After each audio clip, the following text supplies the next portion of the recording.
दंडवत प्रणाम। सर्वज्ञ श्री चक्रधर स्वामी की जय। श्रीकृष्ण मंदिर परमप्रीती महानुभाव आश्रम मनसर येथे नवरात्र उत्सवानिमित्त श्रीकृष्ण मंदिर परमप्रीती महानुभाव आश्रमाचे अध्यक्ष परमपूजनीय परम आदरणीय प्रांतस्मरणीय आचार्य श्री बांदकर बाबा यांचे श्रीमद ब्रह्मद विद्या यावर निरोपणाचा कार्यक्रम सुरू होता। आज नवमीच्या पावन पर्वावर ह्या पोथीचा समारोप करण्यात आला।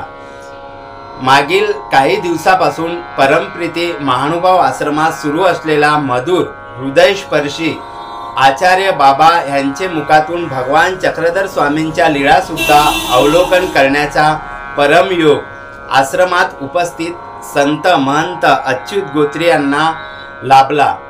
आज शेवटच्या दिवशी सुद्धा श्री बाबांनी सुंदर अशी लीळा सांगून स्वामीने केलेले कार्य प्रत्येकांना अनुभवण्याचा योग आला।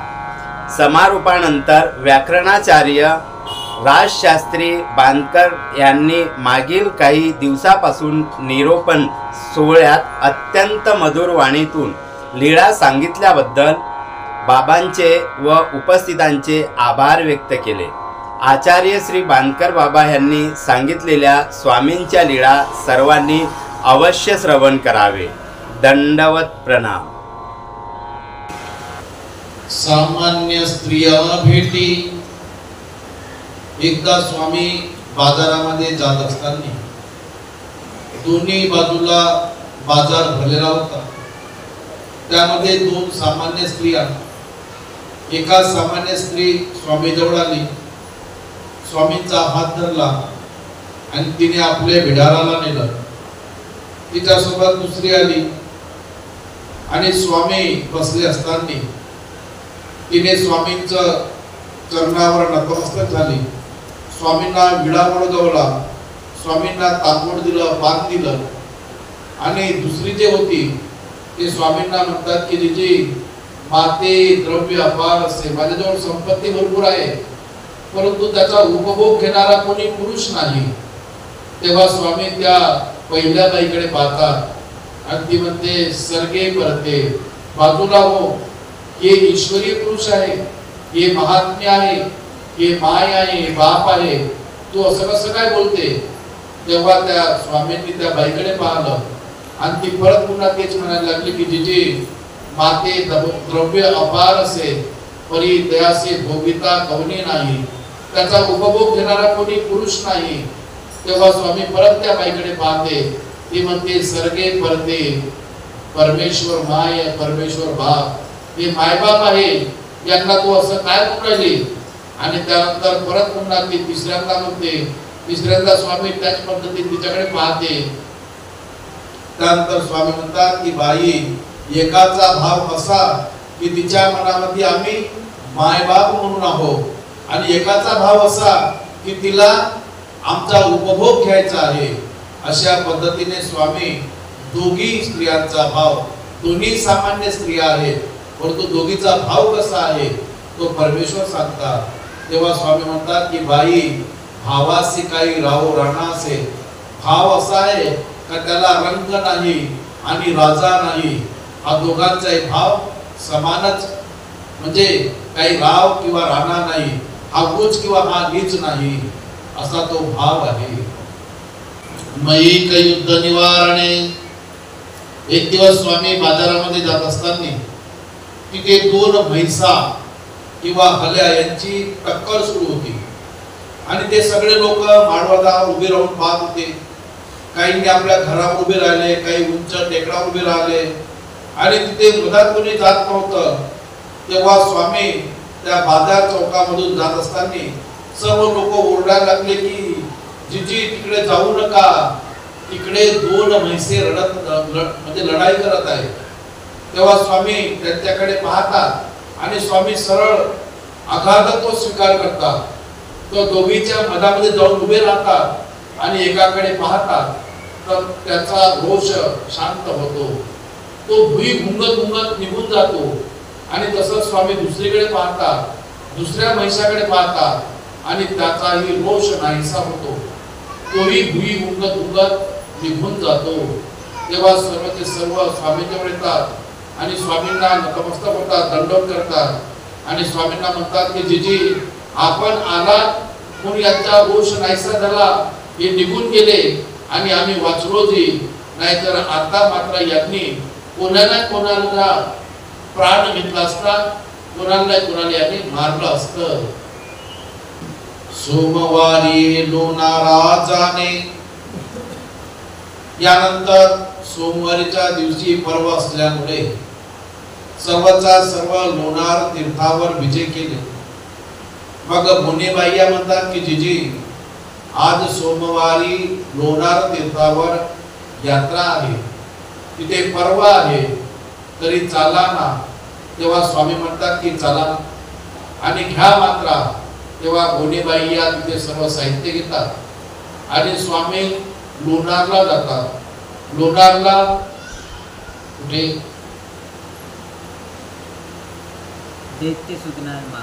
दैत्य सुदनाच्या मठामध्ये स्वामींचं आसन होते. बाई या अष्टतीर्थ करायला जातात. अष्टतीर्थ करेपर्यंत स्वामी त्या विहारावर बसून राहतात, त्यांची मात्रा सांभाळतात.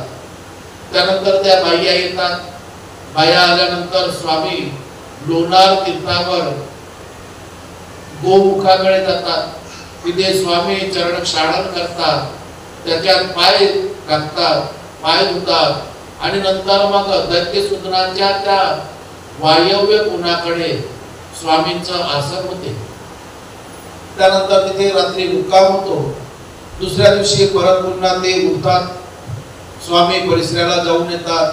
त्यानंतर दुसऱ्या दिवशी सुद्धा त्या गोनेबाई या थोडा वेळ स्वामी बसतात आणि नंतर स्वामी परत पुन्हा त्या लोणार तीर्थावर गोमुखाकडे जातात. तिथे स्वामी बसले असताना यांची तयारी होते, आयती होते आणि आयती झाली की नंतर लहान गोनीबाई आहे ते स्वामींना भोजनाकरता बोलवायला येते. ते आल्यानंतर स्वामींचं तिथे आसन पाहते, स्वामींना बोलवते. स्वामी जातात आणि तिथे स्वामींची आरोग्यना होते. त्यानंतर स्वामींची गुडळा विडा होते. मग नंतर स्वामी परत पुन्हा त्या मठामध्ये वायव्य कोणाला स्वामी बसतात. तिथे त्यांची मात्रा असते आणि ह्या परत पुन्हा अष्टतीर्थ करायला जातात. अष्टतीर्थ करून येतात. त्यानंतर स्वामींची सायंकाळची वेळ होते आणि सायंकाळच्या वेळी सर्वचे सर्व लोक लोणारवरून मेहकरला जात असताना गुनीबाई म्हणतात की जीजी चला ना जाऊ. सर्व लोक निघाले. तेव्हा स्वामी म्हणतात की बाई चला, ह्या मात्रा. आणि नंतर त्या बाया सर्व साहित्य घेतात आणि स्वामी आणि बाया गुनीबाई ह्या मेहकरला मुक्कामी येतात. लोणार मार्गी चोर कुमती धरणे. आता वेळ थोडा जास्त झाल्यामुळे रस्त्याने स्वामी येत असताना एका विहिरीजवळ पिंपळाचं झाड, त्या पिंपळाच्या झाडाखाली स्वामींना आसन झालं. स्वामींना गुडळा विडा झाला. थोडा वेळ स्वामी बसले आणि तिथून परत निघाले. मग थोडा दूर चालल्यानंतर पुन्हा काठीये एके तळी आसन. एका काट्याच्या झाडाखाली स्वामींना परत पुन्हा आसन झालं. तिथे गुडळा विडा झाला आणि त्यानंतर स्वामी निघाले. तेव्हा लवणीला काही चोर होते. ते चोर समोर आले.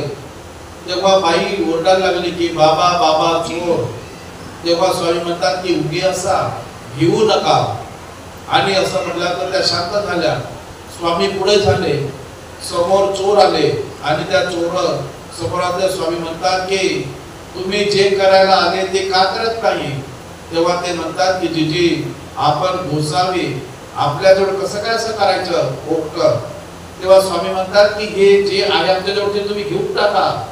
आम्ही भिक्षुक मात नाही, आम्हाला आणखी कोणी देतील. तेव्हा ते म्हणतात की नाही जी, हे गोसाव्यालाच असलं पाहिजे, गोसावीनेच वापरावं, गोसावीनेच बांधावं. त्यानंतर स्वामी तिथे बसतात. तिथे ते चोरांनाही बसवतात आणि स्वामी बाईंना म्हणतात की बाई यांना सर्वांना विडा द्या. तेव्हा त्या बाई गुन्हेबाई त्यांना 4-4 माने एक एक कोफड ते विडा द्यायला लागले. तेव्हा स्वामी म्हणतात की बाई आणा इकडं. आणि स्वामींनी तो पोपळ पूर्ण म्हणजे पुडवा टोवा तो पूर्णचा पूर्ण आपल्या हातात घेतला आणि त्या चोरांपुढे पूर्ण रिजवला. सर्वचे सर्व पानं आणि ते सर्वच्या सर्व सुपाऱ्या जे पानाचं असलेलं साहित्य ते सर्व पुडवा टोव्यामधलं स्वामींनी त्यांना अर्पण केलं. त्यानंतर थोडा वेळ ते बसले. स्वामी ते म्हणतात स्वामींना की जीजी एवढा वेळ कसा काय केला आणि केला तर केला परत पुन्हा तुमच्यासोबत कोणी माणूस नाही. तेव्हा स्वामी म्हणतात की तुम्ही नाही का, तुम्ही आमच्या सोबतच आहात. तेव्हा ते म्हणतात की जी ते बरोबर आहे, आता चला. तेव्हा स्वामी पुढे निघतात. तेव्हा स्वामी म्हणतात की तुम्ही राहा, आम्ही निघू आमच्या हिशोबाने पद्धतीने. तेव्हा ते म्हणतात की नाही, आमचेही पुढे आहे, ते तुम्हाला त्रास देतील, त्यामुळे आम्ही तुमच्या सोबत येतो. आणि त्यानंतर ते स्वामींच्या सोबत निघतात आणि समोर जे लवणीला एका ते सर्वचे सर्व चोर लपून बसलेले असतात. तेव्हा ते एकामेकाला खून करतात, आवाज देतात आणि ते बाहेर येतात. सर्वचे सर्व स्वामींना दंडवत करतात. अरे गोसावी रे गोसावी असं म्हणून स्वामींना नतमस्तक होतात. सर्वचे सर्व स्वामीच्या जवळ बसतात, स्वामी खाली बसतात. ते सर्व एकामेकांना पानं देतात, विडा होते आणि नंतर स्वामी तिथनं निघतात. आणि एक रस्ता महारवाड्याकडे काढतो आणि एक मेहकरकडे. तेव्हा आपले सर्वचे सर्व चोर त्या महारवाड्याकडे निघून जातात आणि स्वामी बाणेश्वराच्या मंदिरामध्ये येतात. बाई आपल्या गुंफेमध्ये जातात आणि स्वामींचा मुक्काम बाणेश्वराच्या मंदिरामध्ये होतो. सिंहस्थ यात्रे जाणे. त्यानंतर सिंहस्थ आला आणि सिंहस्थ असल्यामुळे सर्वचे सर्व लोक यात्रेकरता त्र्यंबकेश्वरला नाशिककडे निघाले. आणि निघाल्यानंतर बोनेबाईया म्हणतात स्वामींना की जी सर्व मंडळी सिंहस्था करता त्र्यंबकेश्वरला जात आहे, तरी आपण जाऊ. तेव्हा स्वामी म्हणतात की चला जाऊ. तेव्हा त्या तयारी करतात, आयपी करतात, सर्व काही सामान बांधतात आणि काही पदार्थ घेतात. तेव्हा स्वामी म्हणतात की बाई नको घ्या, हे पुढं जोडू, आम्ही तुम्हाला पुन्हा पुढं मिळवून देऊ. तेव्हा ते काही न काही थोडं थोडं साहित्य घेतातच. तेव्हा स्वामी त्या बायांसोबत सिंहस्थाच्या निमित्ताने यात्रेकरता निघाले. तेव्हा ते बाई म्हणतात की जी रस्त्यामध्ये लहान गाव लागतात, लहान गावामध्ये कुठे मिळते कुठे नाही मिळत, अशा करता हे असू द्या. आणि स्वामी काहीच बोलत नाही, उभे राहतात आणि सर्वचे सर्व मंडळींसोबत स्वामी निघतात आणि बोनेबाईयाही सिंहस्थ यात्रेकरता त्र्यंबकेश्वरला निघतात. नदी उपान न त्यागू. त्यानंतर स्वामी बोनेबाईया सोबत पव्वा निघाला, त्या पव्यासोबत स्वामी बोनेबाईया निघाल्या. त्यानंतर स्वामी पुढे चालायचे, पाठीमागे बोनेबाईया चालायच्या. आणि जिथे काही नदी आली असेल, एखादा नाला ओढ आला असेल, त्या ठिकाणी स्वामी त्या पायातल्या चपला काढून ठेवायचे. तिथे जे बोनेबाई होती, लहान बोनेबाई, धाकोटी बोनेबाई, ती त्या चपला घ्यायची, समोर जायची आणि नदीच्या पलीकडे गेले की मग ते स्वामींना अर्पण करायचे, स्वामी पायात घालायचे आणि पुढे चालायचे. एक दिवस असंच जात असताना स्वामी मागे राहिले आणि बोनेबाई या पुढे निघून गेल्या. तेव्हा नदी लागली. नदीच्या पहिले स्वामींनी त्या पायातल्या चपला काढून ठेवल्या. नदी ओलांडली आणि नदी ओलांडून पलीकडे गेले आणि स्वामी चालायला लागले. तेव्हा बोनेबाई यांनी सहज स्वामींच्या पायाकडे पाहिलं, स्वामींच्या पायाकडे लक्ष दिलं आणि पायामध्ये चपला नाही. तेव्हा त्या म्हणतात की जी उपान्न कुठे आहे ती. तेव्हा ते म्हणतात की बाई ते नदी लागली तिथेच आम्ही काढून ठेवल्या. तेव्हा ते म्हणतात की कटकट बाबा, आम्हाला सांगितलं असतं तर आम्ही चपला घेतल्या असत्या नाही का. तेव्हा ते स्वामी म्हणतात की बाई त्या ठाकुऱ्या बोनेबाईला सांगतात की बाई जा, अजूनही त्या चपला तिथेच आहे, घेऊन या. त्यानंतर ते बाई धावत जाते, चपला घेऊन येते, स्वामींना त्या चपला अर्पण करते. स्वामी पायामध्ये चपला घालतात आणि जेव्हा जेव्हा नदी लागते तेव्हा तेव्हा बोनेबाई या स्वामींच्या पाठीमागे थांबतात. असे करत करत ते प्रतिष्ठानापर्यंत म्हणजे पैठणपर्यंत ते पोहोचतात. मार्गी प्रतिदिनी बोने.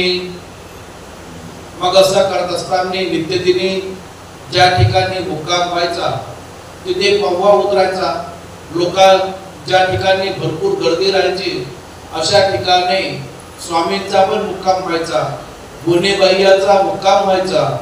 आणि सायंकाळी लोक स्वामींचं सौंदर्य पाहून, स्वामींचं लंबकर्ण, विशाल नेत्र, अजान बाहू या पद्धतीनं 32 लक्षणांनी युक्त असलेली स्वामींची सौंदर्यवान अशी मूर्ती पाहायचे. आणि पाहिल्यानंतर स्वामींकडे ते आकर्षिल्या जायचे.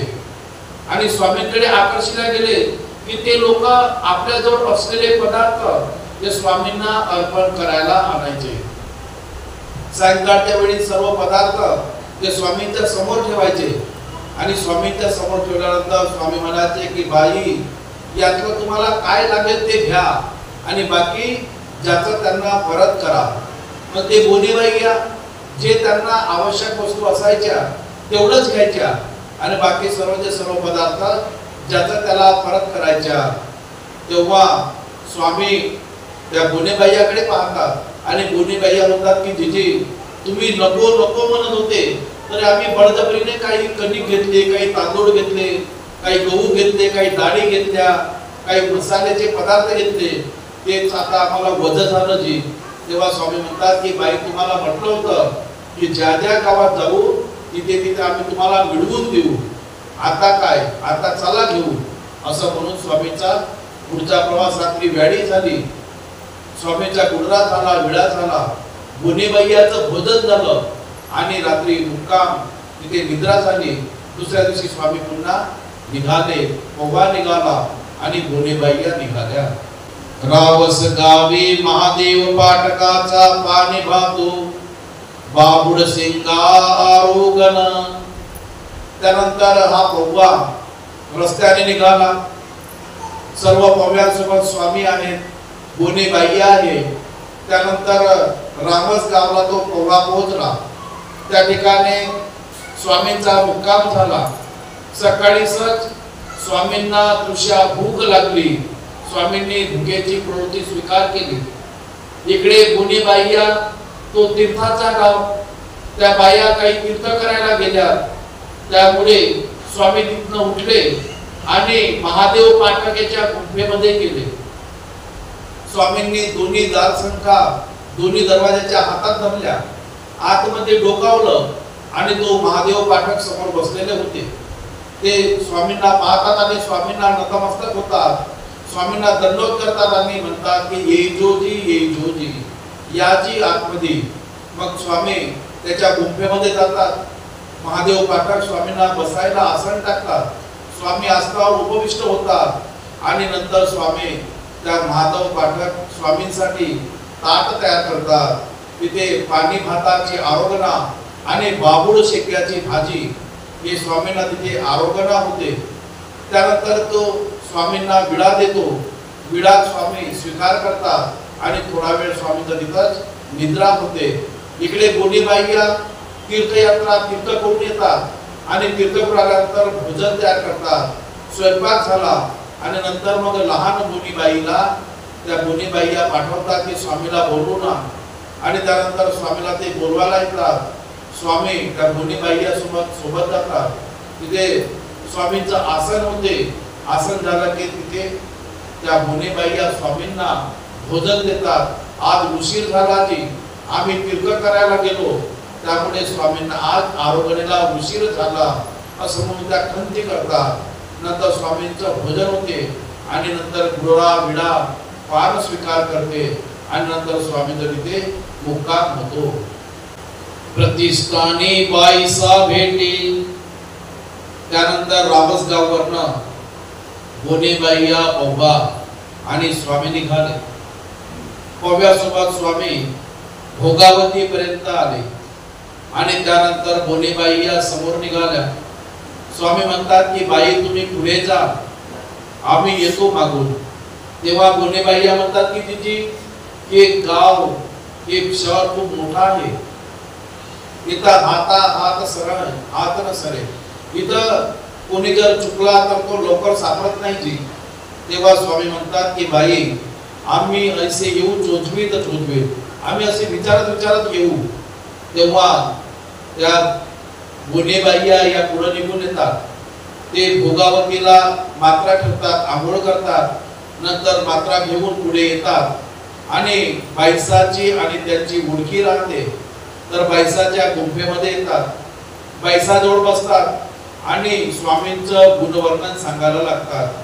अहो बाई, आमच्या सोबत एक महात्मे आले, काय सांगू त्याचे सौंदर्य, काय सांगू त्याचे औदार्य, असे ते गुणविषयक करायला लागले. आणि स्वामींचं ते गुण वर्णन जसं करायचं तसे तसे बाईसाला आवडी उत्पन्न व्हायला लागली. तिला वाटायला लागलं की मला केव्हा भेट होईल, अशी तिच्या मनामध्ये स्वामींबद्दल आवडी उत्पन्न झाली. त्यानंतर त्या आपल्या उठतात आणि कोणत्या मंदिरात, छाया गोपाळाच्या मंदिरामध्ये त्या मुक्कामाला जातात. त्यानंतर भोगावतीवरनं स्वामी येत असताना बाईसाही आपल्या गुरुच्या भेटी करतात. गुरुचं नाव काय, वामदेवाच्या भेटी करतात. जात असताना तेव्हा स्वामींची आणि त्यांची भेट रस्त्यामध्ये होते. तेव्हा ते बाईसा स्वामींकडे पाहते आणि स्वामींकडे पाहिल्यानंतर ते म्हणते की हे पुरुष या शहरातले नाही, आमच्या गावचे नाही. तेव्हा भोनेबैयांनी जे सांगितले ते हेच पुरुष असतील. मग ते बाईसा स्वामींसोबत बोलायला लागते. स्वामींना विचारते की तुम्ही कुणीकडून इकडून मेहकरवरून आले. तेव्हा स्वामी डोकावरून होकार देतात की आम्ही मेहकरवरनं आलो. तेव्हा भोनेबाई म्हणजे स्वामींना बाईसा विचारते की जे तुमच्यासोबत काही 2-3 बाया आहेत. स्वामी पुन्हा होकार देतात आणि त्यानंतर म्हणतात की चला माझ्या गुंफेत जाऊ. मग स्वामींना ती आपल्या गुंफेमध्ये आणते, स्वामींना बसायला पाय पुसणे टाकते आणि स्वामींना त्या आसनावर बसवते. स्वामी बसल्यानंतर दोन्ही आपल्या बाईसा हंसूबाईसाला म्हणते की बाई, स्वामींसाठी या गोसाव्यांसाठी पाणी भात आण. मग दुधी करंट्यामध्ये हंसूबाईसा स्वामींसाठी आरोगना, पाणी भाताची आरोगना आणते. त्यानंतर स्वामींची तिथे भोजन होते. भोजन झाल्यावर स्वामींना झोपण्याकरता एक जाडी घोंगडं टाकते. त्या घोंगड्यावर स्वामींचा रात्री मुक्काम होतो. त्या भोनेबाईयांची तिकडे ती वाट पाहत राहतात. स्वामी तिकडे न जाता बाईसाकडे स्वामींचा मुक्काम होतो. त्र्यंबका वचने. त्यानंतर स्वामींचा मुक्काम बाईसाकडे झाला. रात्री बराच वेळपर्यंत, मध्याह्न रात्रीपर्यंत भोनेबाईयांनी स्वामींची वाट पाहिली. स्वामी न आल्यामुळे ते मध्याह्न रात्री त्यांनी भोजन केलं आणि ते मनामध्ये विचार करतात की हे मोठं शहर आहे, या शहरामध्ये स्वामी कुठे भुलले असतील, कुठे काही वाट चुकली असेल म्हणून आले नसतील. परंतु स्वामी तर कसे नाही, विचारत आले असते, पण तरी का आले नाही म्हणून ते रात्रभर विचार करत राहिले. नंतर सकाळीच उठल्या आणि बाईसाकडे गेल्या. बाईसांना म्हणते, बाई, तुला काल ज्या महात्म्य सांगितले ते महात्मे मात्र रात्री आमच्याकडे आले नाही. रोज आम्ही रात्री स्वयंपाक करून ठेवायचं आणि रात्री ते बरोबर वेळेवर भोजनाकरता आमच्या बिढाराजवळ यायचे, परंतु रात्री काही आले नाही. तरी माहिती नाही, एवढं मोठं शहर आहे, या शहरात कुठे भुलले का काय झालं, परंतु ते भुलणार नाही, आम्हाला त्याची पूर्ण कल्पना आहे. तरी माहिती नाही ते कुठे गेले असं म्हणतच आहे. तर हंसूबाईचा हे स्वामींचं आसन ओट्याखाली पाय पुसण्यावर कवळाच्या पाठीमागे होतं. हंसूबाईचा स्वामींकडे पाहतात, त्या दरवाजाकडे, त्या कवाडाकडे पाहतात आणि भोनेबाईकडे पाहून हळूहळू हसतात. आणि असं एकदा, दोनदा, तीनदा झालं. तेव्हा भोनेबाईंना काहीतरी शंका आली. त्यांनी इकडे पाठीमागे पाहिलं तर स्वामींच्या त्यांना चपला दिसल्या आणि त्या उभ्या झाल्या.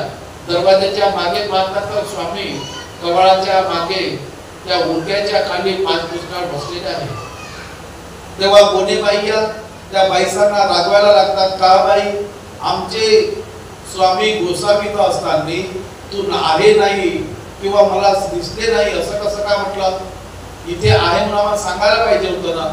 आम्ही स्वामींना किती पाहिलं, किती वाट पाहिली. त्यानंतर गोनेबाई म्हणतात की चला जी सर्व पोहा निघाला, सर्व मंडळी त्र्यंबकेश्वरला जात आहे, तरी चला सोबत. तेव्हा गोनेबाईंसोबत स्वामी म्हणतात की चला बाई. आणि असं म्हटल्यानंतर बाईसा स्वामींच्या मागे मागे येतात. स्वामींना म्हणतात की जीजी हे मात्र शहर जे पैठण आहे हे शहर सुंदर आहे, या शहरामध्ये बरेच तीर्थ आहेत. त्यानंतर चक्रतीर्थ, पिंपळासारखे देऊळ, धोरेश्वरासारखं तीर्थ आहे. आणि त्यानंतर तुम्ही परमेश्वर आहात, तुम्हाला कशाला त्र्यंबक पाहिजे, तुम्ही जिथं आहात तिथंच तो त्र्यंबक आहे. असं म्हणून स्वामींना ती पुन्हा पुन्हा विनंती करते. समोर गोनेबाई आहे, पाठीमागे स्वामी आहे आणि त्याच्या पाठीमागे बाईसा चालत आहे. हे सर्वचे सर्व लोणार तीर्थापर्यंत पोहोचले आणि स्वामी त्यानंतर त्या पाण्यामध्ये उतरतात. गोनेबाई या पुढे स्वामींच्या चपला एक लहान गोनेबाई घेते आपल्या हातात आणि स्वामी पाठीमागे चालत आहे. गोनेबाई या समोर चालत आहे आणि बाईसा मात्र पाठीमागेच थांबल्या. थोड्या दूर गेल्यानंतर गुडघ्यावर पाणी आलं आणि त्या गुडघ्यावर पाण्यामध्ये उभे राहिल्यानंतर स्वामी म्हणतात की बाई आता आम्ही नाही येणार. तेव्हा स्वामींना ते म्हणतात की बाई म्हणजे स्वामी जीजी स्वामी तुम्ही येत होते म्हणून आम्हाला त्र्यंबकेश्वर घडत होतं जी, आता तुम्ही येणार नाही तर आम्हाला त्र्यंबकेश्वर कसं घडेल. तेव्हा स्वामी म्हणतात की बाई तुम्ही जा आणि आमच्यासाठी एवढूसा त्र्यंबक घेऊन या, येताना छोटासा त्र्यंबक आमच्यासाठी दर्शनाला घेऊन या. असं म्हणून स्वामी थांबतात. तिथे लहान गोनेबाई आहे, तिच्या हातात त्या स्वामींच्या चपला आहे, पादत्राणी आहे. ती धावत येते आणि इकडल्या त्या खडीवर येऊन ते पादत्राणी ठेवते.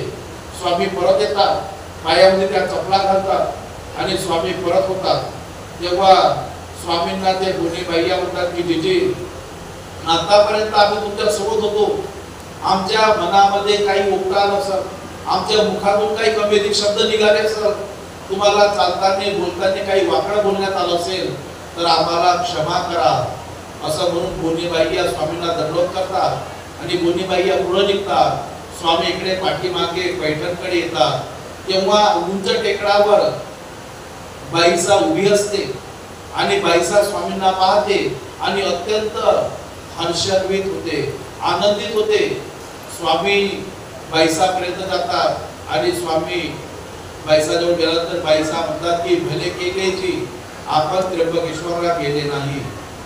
हे पैठण एवढं सुंदर शहर आहे, इथे बाणेश्वरा आपले बोलते भोगावती सारखे तीर्थ, त्यानंतर वटेश्वरासारखे तीर्थ, इथे अत्यंत सुंदर मंदिर आहेत, देऊळे आहेत. त्यामुळे तुम्ही जिथं राहाल तिथे तो त्र्यंबक आहे जी. असं म्हणून बाईसा स्वामींना आपल्या गुंफेमध्ये आणते. स्वामींना उट्याखाली बसायला आसन टाकते. पाय पुसण्यावर स्वामी बसतात आणि हंसूबाईला म्हणतात की बाई स्वामींना आरोग्यना द्या. मग हंसूबाईसा त्या दुधी ग्रंथ्यामध्ये पाणी भाताची आरोग्यना देते. थोडा वेळ बाईसा स्वामींच्या जवळ बसते. स्वामींची आरोग्यना होते, गुणराग होते, विडाग होते आणि त्यानंतर बाईसांचं भोजन होते. बाईसा हंसूबाईसा यांचं भोजन होते आणि तिथे स्वामींचा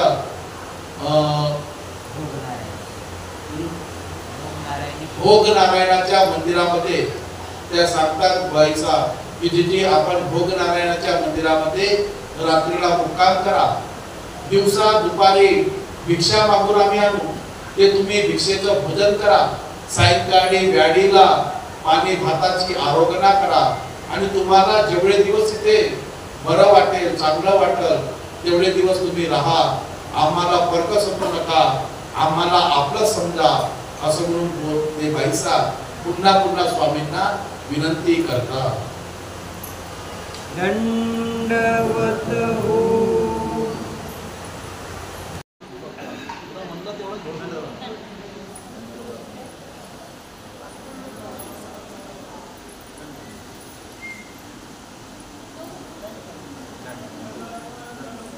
बसा.